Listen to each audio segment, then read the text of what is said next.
परिचय। बच्चों, आज हम जैव अणु के बारे में जानेंगे।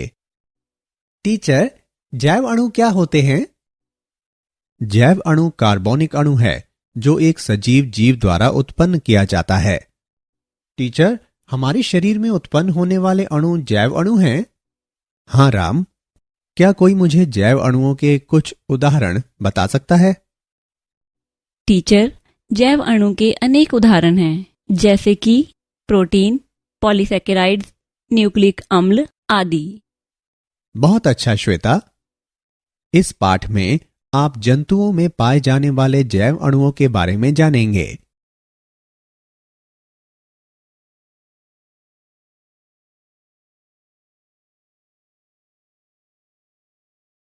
उद्देश्य। इस पाठ के अंत में आप निम्न करने में सक्षम हो जाएंगे: रासायनिक संगठन का विश्लेषण करना, न्यूक्लियोटाइड्स की व्याख्या करना, प्राथमिक व द्वितीयक उपापचयज की चर्चा करना, वृहत जैव अणुओं के बारे में जानना, प्रोटीन की चर्चा करना, पॉलीसेकेराइड्स की चर्चा करना, न्यूक्लियस अम्ल की चर्चा करना, प्रोटीन की संरचना का वर्णन करना,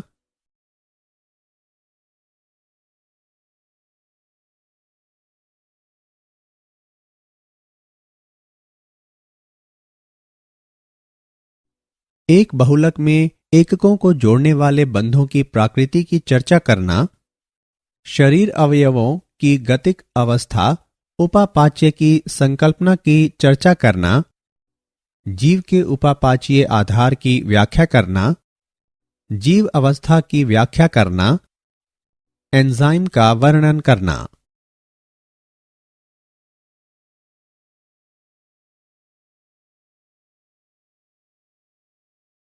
रासायनिक संगठन का विश्लेषण कैसे करें? जैव अणु वे अणु हैं जो जीवों के पोषण और उपापाचीय प्रक्रियाओं में शामिल होते हैं। जीवों में उपस्थित अधिकतर रासायनिक यौगिकों में सदैव कार्बन और हाइड्रोजन होता है और इनके कार्बन परमाणु रेखित श्रृंखला, शाखित श्रृंखला या वलीय संरचनाएं बनाने के लिए सहसंयोजक रूप से बंधित होते हैं। कार्बनिक यौगिकों को अमीनो अम्ल, न्यूक्लियोटाइड्स, क्षार, वसा अम्ल आदि में वर्गीकृत किया जा सकता है।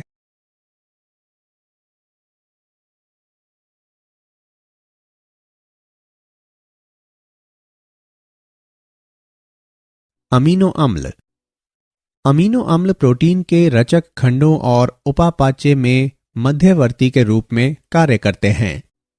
अमीनो अम्ल वे अणु हैं जिनमें अमीनो समूह, एक कार्बोक्सिलिक अम्ल समूह, एक हाइड्रोजन और एक अभिलक्षणिक पार्श्व श्रृंखला होती है और सभी एक कार्बन परमाणु से जुड़े होते हैं। सबसे सामान्य अमीनो अम्ल अल्फा अमीनो अम्ल है। पार्श्व श्रृंखलाएं या आर समूह एक हाइड्रोजन परमाणु से लेकर बड़ी जटिल पार्श्व श्रृंखलाओं तक हो सकते हैं। प्रत्येक अमीनो अम्ल के अद्वितीय भौतिक और रासायनिक गुण आर समूह की संरचना और रासायनिक गुणों का परिणाम हैं। कार्बोक्सिल और अमीनो समूह की संख्या के आधार पर अम्लीय, क्षारीय और उदासीन अमीनो अम्ल होते हैं। ग्लूटामिक अम्ल अम्लीय अमीनो अम्ल है। लाइसिन क्षारीय अमीनो अम्ल है। वेलिन उदासीन अमीनो अम्ल है।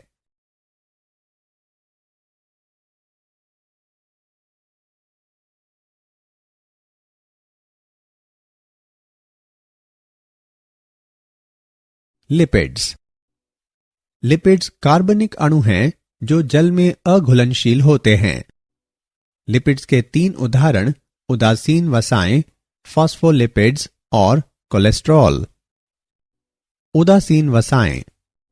3 वसा अम्ल श्रृंखलाएं निर्जलीकरण संश्लेषण द्वारा एकल ग्लिसरॉल अणु से जुड़ी होती हैं। उदासीन वसा ऊर्जा ईंधन को संचित करती है, शरीर ऊतकों को रोधी बनाती है और अंगों की सुरक्षा करती है। फॉस्फोलिपिड्स। फॉस्फोलिपिड्स में एक अध्रुवीय वसा अम्ल श्रृंखला भाग तथा एक फॉस्फेट ध्रुवीय भाग होता है। फॉस्फोलिपिड्स के दोनों स्तर सभी कोशिका झिल्लियों के मुख्य अवयव बनाते हैं।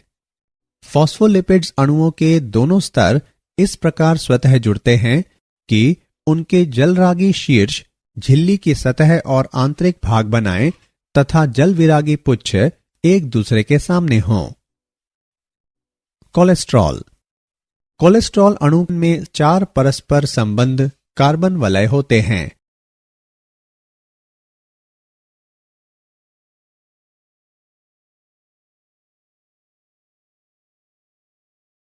न्यूक्लियोटाइड्स। न्यूक्लियोटाइड न्यूक्लिक अम्ल जैसे कि डीएनए और आरएनए के बुनियादी निर्माण खंड हैं। यह एक कार्बनिक यौगिक है जो नाइट्रोजनी क्षार, शर्करा और एक फॉस्फेट समूह का बना होता है। इनमें से कुछ नाइट्रोजन क्षार हैं। एडेनिन, थाइमीन, ग्वानिन, साइटोसिन व यूरेसिल हैं। यदि नाइट्रोजन क्षार शर्करा से जुड़े होते हैं तो वे न्यूक्लियोसाइड कहलाते हैं। एडेनोसिन, ग्वानोसिन, थाइमिडिन, यूरिडिन व साइटिडिन न्यूक्लियोसाइड्स हैं।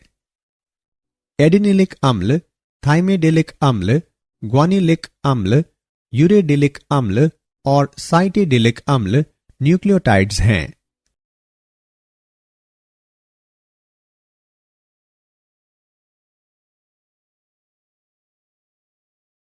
प्राथमिक तथा द्वितीयक उपापचयज। प्राथमिक उपापचयज वह उपापचयज है जो सामान्य वृद्धि, विकास और जनन में सीधे शामिल होते हैं।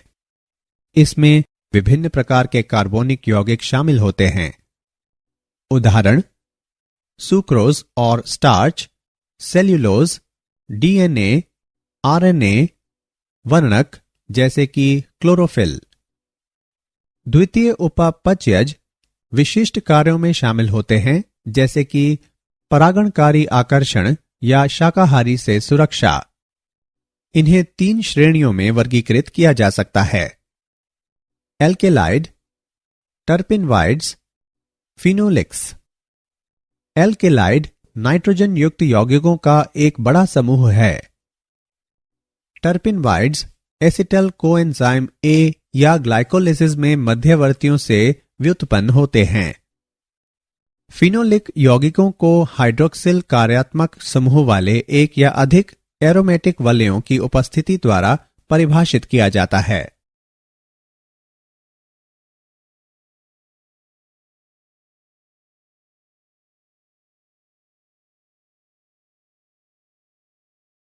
वृहत जैव अणु।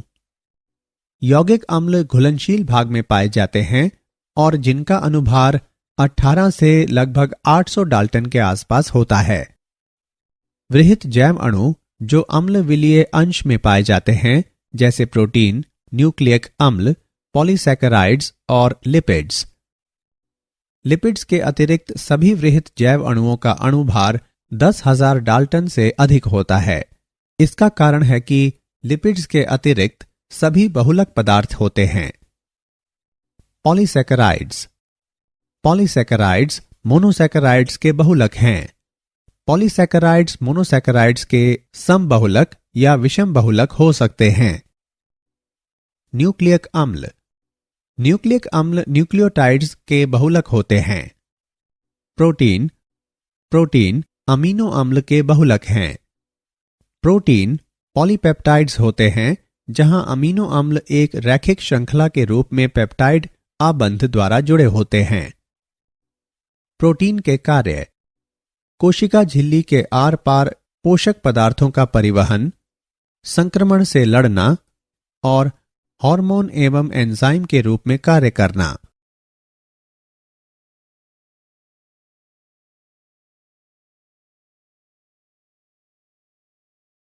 प्रोटीन।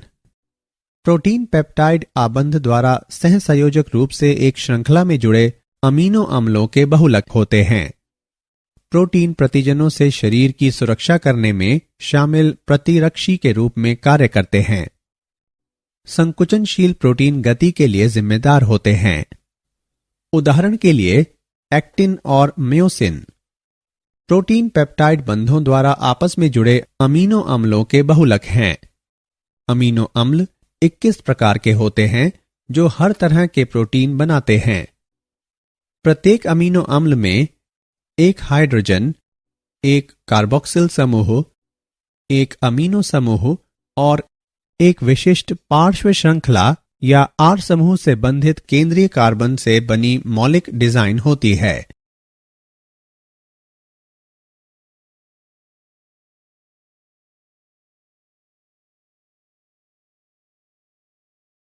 पॉलीसैकेराइड्स।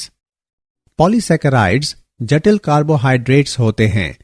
वे मोनोसैकेराइड्स की श्रृंखलाओं के बने होते हैं जो ग्लाइकोसिडिक बंधों द्वारा आपस में जुड़े होते हैं।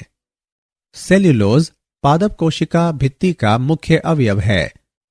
यह प्रति श्रृंखला लगभग 10,000 ग्लूकोज इकाइयों वाला एक अशाखित बहुलक है। Chitin N acetyl D glucosamine का एक अशाखित बहुलक है।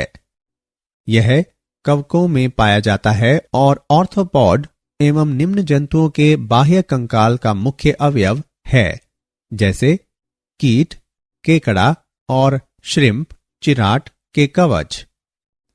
ग्लाइकोजन शाखन बिंदु प्रदान करने वाले अल्फा 1,6 ग्लाइकोसिडिक बंधों तथा अल्फा 1,4 ग्लाइकोसिडिक बंधों द्वारा जुड़ी ग्लूकोज इकाइयों का बना एक पॉलीसैकेराइड्स है।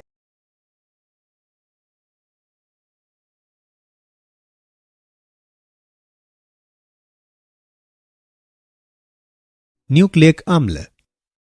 न्यूक्लियोटाइड्स सभी न्यूक्लिक अम्लों के निर्माण खंड हैं। न्यूक्लियोटाइड्स में 3 सहसंयोजक रूप से आपस में जुड़े घटकों की बनी एक स्पष्ट संरचना होती है। नाइट्रोजन युक्त क्षार या एक पिरिमिडिन या प्यूरिन, 5 कार्बन शर्करा राइबोज या डीऑक्सीराइबोज, एक फॉस्फेट समूह। एक क्षार और शर्करा का संयोजन न्यूक्लियोसाइड कहलाता है।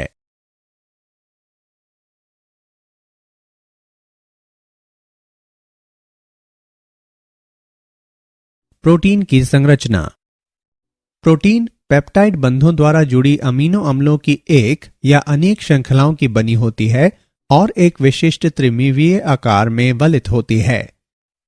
अमीनो अम्ल एक हाइड्रोजन, एक कार्बोक्सिल समूह, एक अमीनो समूह और एक विशिष्ट पार्श्व श्रृंखला या आर समूह से बंधित केंद्रीय कार्बन का बना होता है।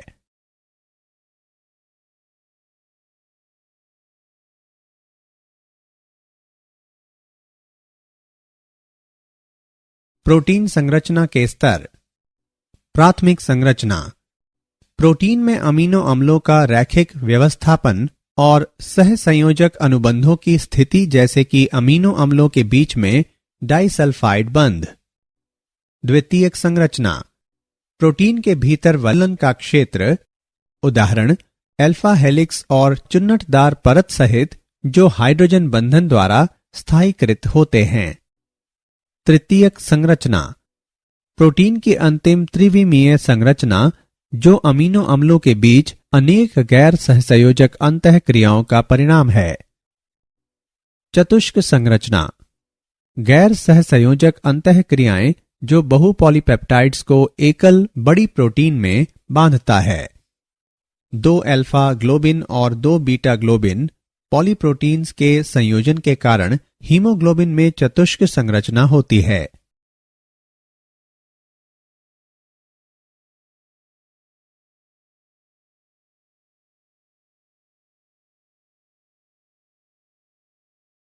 एक बहुलक में एककों को जोड़ने वाले बंधों की प्रकृति। पेप्टाइड बंध। यह बंध तब बनता है जब एक अमीनो अम्ल का कार्बोक्सिल समूह अगले अमीनो अम्ल के अमीनो समूह के साथ अभिक्रिया के बाद जल अणु निकलते हैं। यह अमीनो अम्लों को एक पॉलीपेप्टाइड श्रृंखला में जोड़ता है। ग्लाइकोसाइडिक बंध। यह बंध पॉलीसैकेराइड्स बनाने के लिए निकटवर्ती मोनोसैकेराइड्स के 2 कार्बन परमाणुओं को जोड़ता है। इसमें निर्जलीकरण भी शामिल है। फॉस्फोडाइस्टर बंध। यह बंध न्यूक्लियक अम्ल बनाने के लिए दो न्यूक्लियोटाइड्स को जोड़ता है। यह शर्करा के फॉस्फेट और हाइड्रोक्सिल समूहों के बीच बनता है।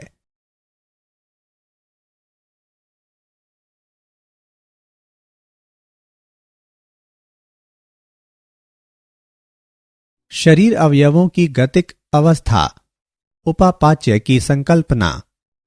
उपापाच्य एक प्रक्रिया है जिसमें रासायनिक अभिक्रियाओं का समूह शामिल है जो भंडारण, दूसरी अभिक्रिया के लिए या एक उपोत्पाद के रूप में एक जैव अणु को दूसरे जैव अणु में बदलती है। उपचय एनाबॉलिक अभिक्रियाओं के उदाहरण: ग्लूकोज से ग्लाइकोजन का निर्माण, अमीनो अम्लों से प्रोटीन का निर्माण, वसा अम्लों से संचित वसा का निर्माण।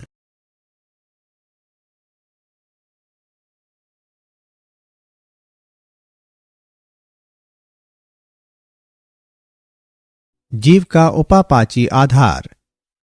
जटिल अणुओं के सरल अणुओं में उपापाची विखंडन से ऊर्जा का मुक्त होना अपचयी अभिक्रिया है। अपचयी अभिक्रियाओं के उदाहरण: ग्लाइकोलिसिस, यह ग्लूकोज के निम्नीकरण द्वारा एडिनोसिन ट्राइफॉस्फेट के उत्पादन के लिए उत्तरदायी है। ग्लाइकोजिनोलिसिस, ग्लाइकोजन का जल अपघटन ऊर्जा उत्पादन के लिए पेशी कोशिकाओं तथा रुधिर शर्करा के स्तर को बनाए रखने के लिए यकृत कोशिकाओं में होता है।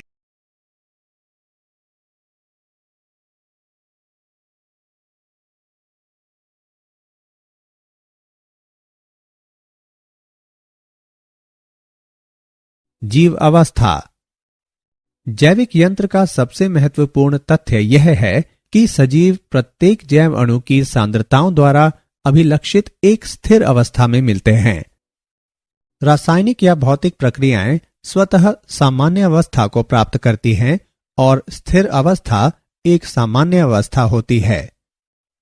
सभी सजीव हमेशा कार्य करते हैं, उनमें कभी भी सामान्य अवस्था की स्थिति नहीं हो सकती।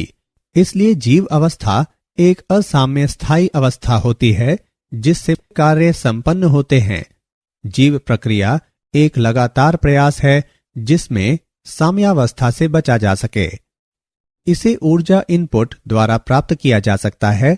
उपापचय से ऊर्जा प्राप्त होती है, इसलिए जीव अवस्था और उपापचय एक समान हैं। बिना उपापचय के जीव अवस्था प्राप्त नहीं हो सकती।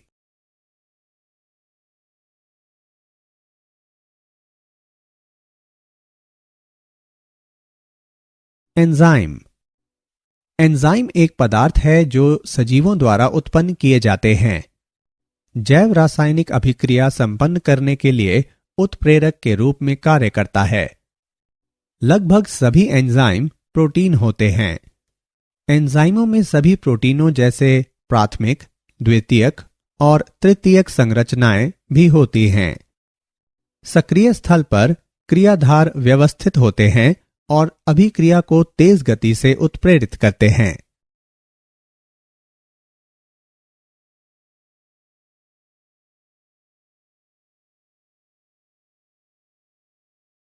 रासायनिक अभिक्रियाएं। रासायनिक यौगिकों में दो तरह के परिवर्तन होते हैं।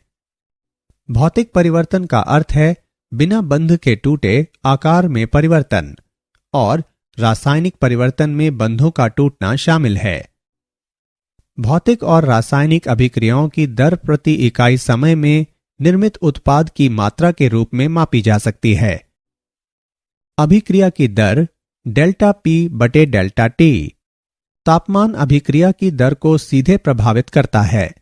प्रत्येक 10 डिग्री सेल्सियस तापक्रम के बढ़ने या घटने पर अभिक्रिया की दर क्रमशः द्विगुणित या आधी हो जाती है।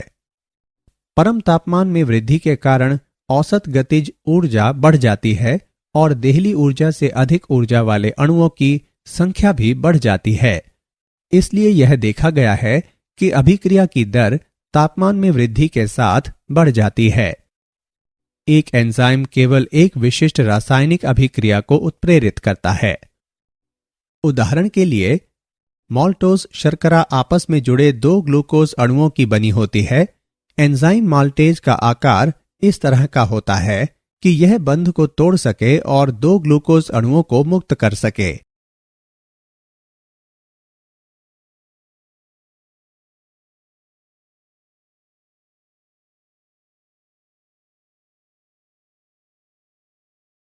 एंजाइम द्वारा उच्च दर से रासायनिक रूपांतरण कैसे होता है? अभिक्रिया दर में वृद्धि करने की एंजाइम की क्षमता इस तथ्य पर निर्भर करती है कि यह संक्रमण अवस्था को स्थिर करता है। संक्रमण अवस्था में ऊर्जा सक्रियण ऊर्जा होती है, जिसे अभिकारकों को उत्पाद में बदलने के लिए अभिकारकों के कुछ बंधों को तोड़ने के लिए आवश्यक न्यूनतम ऊर्जा के रूप में परिभाषित किया जाता है। एंजाइम अपने सक्रिय स्थल को आकार देकर सक्रियण ऊर्जा घटा लेते हैं ताकि यह संक्रमण अवस्था में व्यवस्थित हो सके, चाहे यह क्रियाधार से बेहतर हो।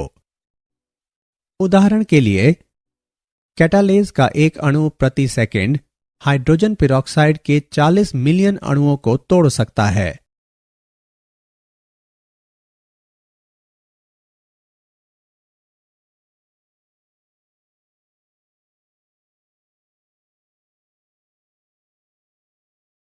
एंजाइम क्रिया की प्रकृति।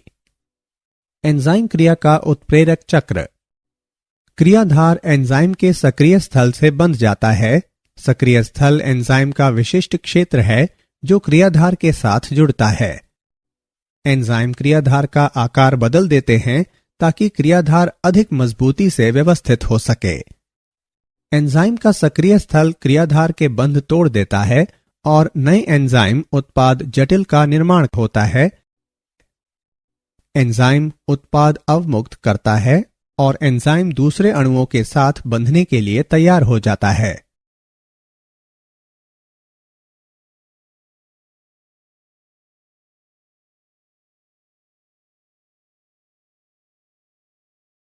एंजाइम क्रियाविधि को प्रभावित करने वाले कारक। तापमान और पीएच। एंजाइम की क्रियाशीलता पीएच और तापमान में परिवर्तन द्वारा काफी परिवर्तित होती है। प्रत्येक एंजाइम एक निश्चित पीएच और तापमान पर बेहतर कार्य करता है। इसकी क्रियाशीलता उस बिंदु के ऊपर या नीचे के मानों पर घट जाती है। उदाहरण के लिए, प्रोटीएज पेप्सिन 1 से 2 तक के पीएच पर बेहतर कार्य करता है।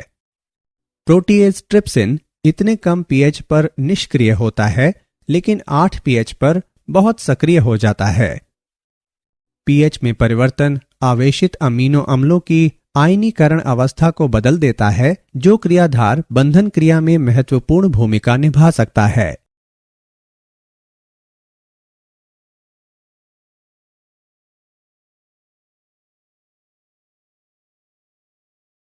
क्रियाधार की सांद्रता। यदि एंजाइम की मात्रा को नियत रखा जाता है और क्रियाधार सांद्रता को धीरे धीरे बढ़ाया जाता है, तो सर्वोच्च गति प्राप्त करने तक अभिक्रिया वेग में वृद्धि होगी। उस बिंदु के बाद क्रियाधार सांद्रता में वृद्धि वेग में वृद्धि नहीं करेगी। सद्मक पदार्थ होते हैं जिससे एंजाइम की उत्प्रेरक क्रिया परिवर्तित हो जाती है और फलस्वरूप उत्प्रेरण मंद पड़ जाता है या बंद हो जाता है। प्रतिस्पर्धात्मक संदमन तब होता है जब क्रियाधार और क्रियाधार के समान पदार्थ दोनों को एंजाइम में मिलाया जाता है।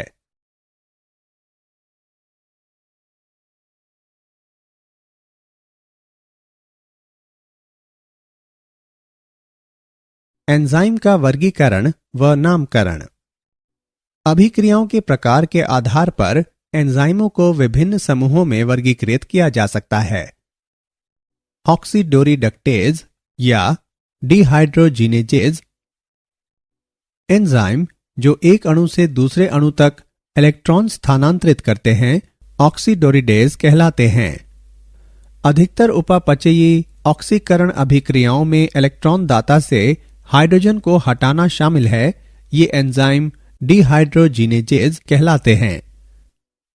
ट्रांसफरेजेज ये वे एंजाइम हैं जो एक समूह के स्थानांतरण में शामिल होते हैं।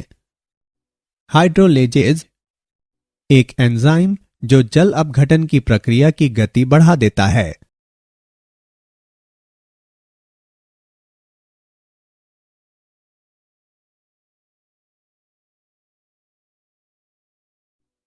लाइजेज ये वे एंजाइम हैं जो जल अपघटन या ऑक्सीकरण के अतिरिक्त विधि द्वारा सीसी, CO और अन्य बंधों के विदलन को उत्प्रेरित करते हैं। आइसोमरेजेज ये एंजाइम समावयवों के संरचनात्मक पुनर्व्यवस्था को उत्प्रेरित करते हैं। उदाहरण के लिए फ्यूमरेज। लाइगेजेज ये एंजाइम नए बंध बनाकर दो अणुओं को जोड़ते हैं। उदाहरण के लिए सिट्रिक अम्ल।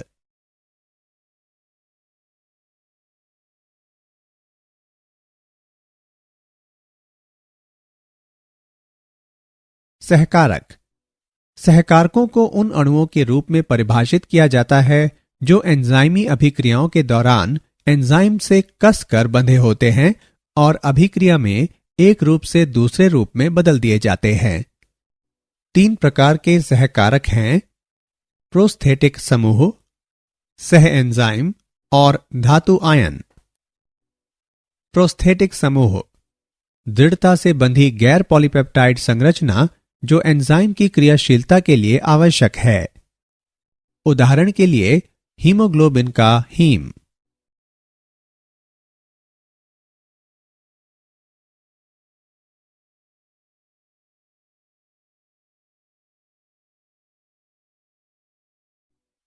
सह एंजाइम ये कार्बनिक सहकारक हैं जैसे कि निकोटिनामाइड, एडेनिन, डाइन्यूक्लियोटाइड NAD और क्लेविन मोनोन्यूक्लियोटाइड FMN जो ऑक्सीकरण अपचयन अभिक्रियाओं में शामिल होते हैं। धातु आयन धातु आयन ऑक्सीकरण अपचयन अभिक्रियाओं में भाग लेते हैं और एंजाइमों में आवेश संकुलों को स्थिर करते हैं।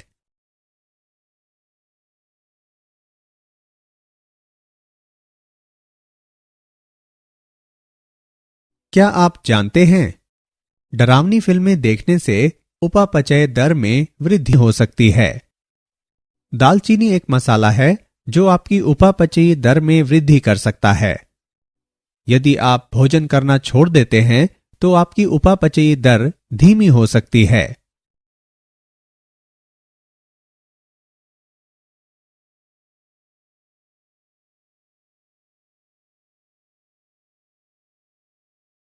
सारांश। आइए हमने जो कुछ सीखा है उसे संक्षेप में दोहराएं। जैव अणु वे अणु हैं जो जीवों के पोषण और उपापचयी प्रक्रियाओं में शामिल होते हैं। अमीनो अम्ल प्रोटीन के निर्माण खंड और उपापचय में मध्यवर्ती के रूप में कार्य करते हैं। न्यूक्लियोटाइड न्यूक्लिक अम्ल के बुनियादी निर्माण खंड हैं जैसे कि DNA और RNA।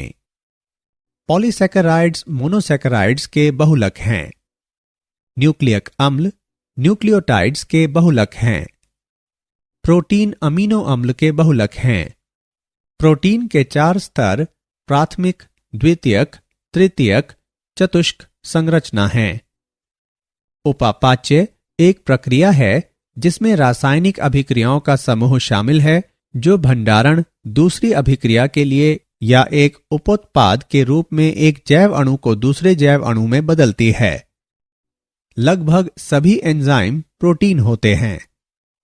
अभिक्रिया दर में वृद्धि करने की एंजाइम की क्षमता इस तथ्य पर निर्भर करती है कि यह संक्रमण अवस्था को स्थिर करता है।